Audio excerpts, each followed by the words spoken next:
ইলিশ, ইলিশকে ইংলিশে বলে হিলসা। বোয়াল, বোয়ালকে ইংলিশে বলে হেলিকপ্টার ফিশ।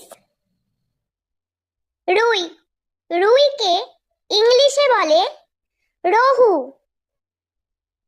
কাতল, কাতলকে ইংলিশে বলে কাতলা। মাগুর, মাগুরকে ইংলিশে বলে ক্যাটফিশ। বানমাছ বা পাকাল মাছ, বানমাছ বা পাকাল মাছকে ইংলিশে বলে ইলফিশ।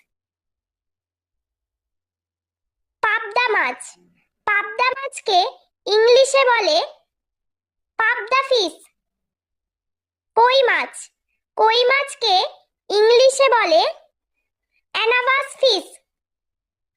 ট্যাংরা মাছ,